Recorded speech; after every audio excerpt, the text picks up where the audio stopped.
Welcome. In this video, I will tell you a horror story. I hope you enjoy it. Horror story name: Digital Camera. One of my relatives passed away suddenly. I never met the woman. She had a daughter, who was 4 years old. The little girl's name was Yuki. Her father wasn't able to raise her on his own, so he asked my aunt to take care of her. The little girl refused to be left alone, and never left my aunt's side. It started to become a problem. My aunt couldn't go anywhere without Yuki. She constantly needed attention. Even my aunt's own daughter started to get jealous. One day, my aunt told me she had to go out of town for a couple of days, and asked if I would babysit the little girl for her. I said it would be my pleasure. I lived alone, and I could do it with some company. A few days later, my aunt dropped Yuki off at my apartment. As she was leaving, she took the little girl aside, and said, "Yuki, please be good." When my aunt was gone, I tried to talk to Yuki, and play some games with her, but the little girl's behavior was very strange. She had a teddy bear, tucked tightly under her arm, and never let go of it. She never smiled. She never spoke. All she ever did was sit quietly in the corner, and stare at the wall. It made me kind of uneasy. I was trying to find something that would entertain her. I had just bought a new digital camera, and I decided to let Yuki play with my old one. When she saw the camera, her eyes lit up. I showed her how to use it, and she went around my apartment, taking pictures of everything. There was a bright smile on her face. That evening, I discovered how difficult Yuki was to deal with. Whenever I tried to leave the room, she started crying and screaming out my name. I couldn't leave her alone, or she would create a huge fuss. She even insisted on going to the bathroom with me, which was very embarrassing.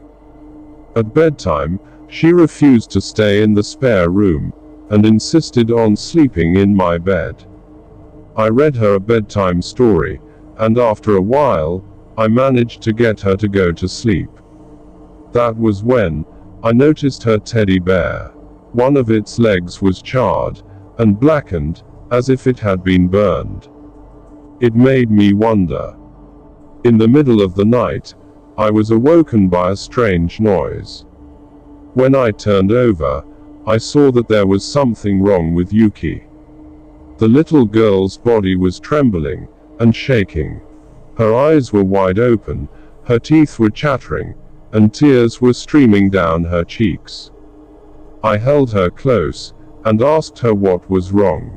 She said, "She's looking at me again." I asked her, "Who is?" Yuki replied, "The dark woman." She wouldn't say anything more. I tried to tell her it was just her imagination, but she kept shaking her head and whimpering. It took me a long time to get her to go back to sleep. The next day, Yuki was fine again. She loved playing with my digital camera.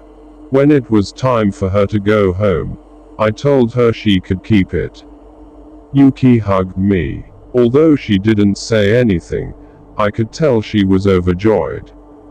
I dropped the little girl off at my aunt's house, and stayed to have a cup of tea. My aunt thanked me for taking care of Yuki. We spent a while chatting at the kitchen table. My aunt said, "Poor little thing. She hasn't said a word since her mother died." I couldn't contain my curiosity. I asked her, "How did Yuki's mom die?"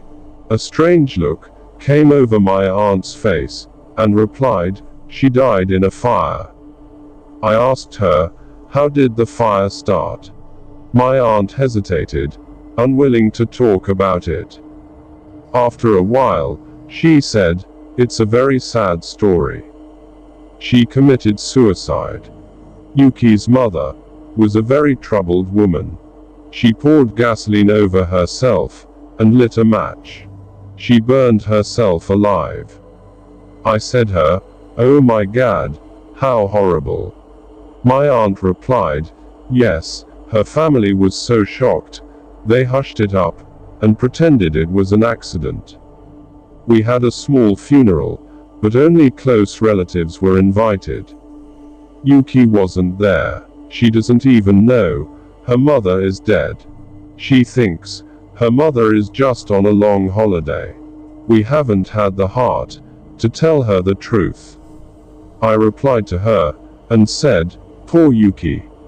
My aunt nodded her head sadly. A few days after that, Yuki died. My aunt was trying to change Yuki's behavior. At night, she forced the little girl to sleep in her own bedroom. Even though Yuki screamed and cried, my aunt left her there alone and locked the door. In the morning, she found Yuki lying motionless in bed. The poor little girl was dead. Nobody could understand what had happened. The coroner couldn't determine the cause of death.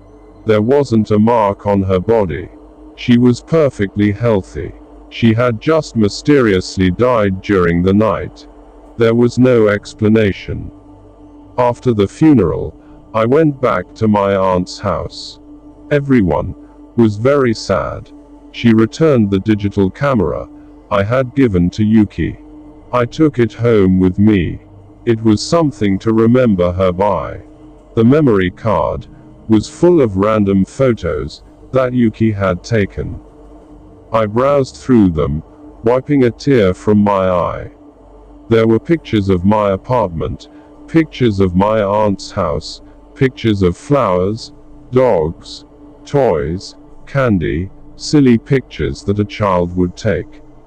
Then, I came to the last picture, and it made my blood run cold. My hands were trembling. I wanted to scream, but nothing would come out. The timestamp on the photo showed that it had been taken on the night Yuki died.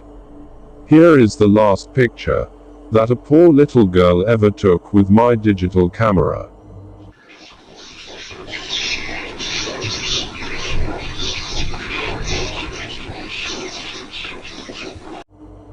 Thank you for watching. I hope you liked this horror story. See you in a new horror stories.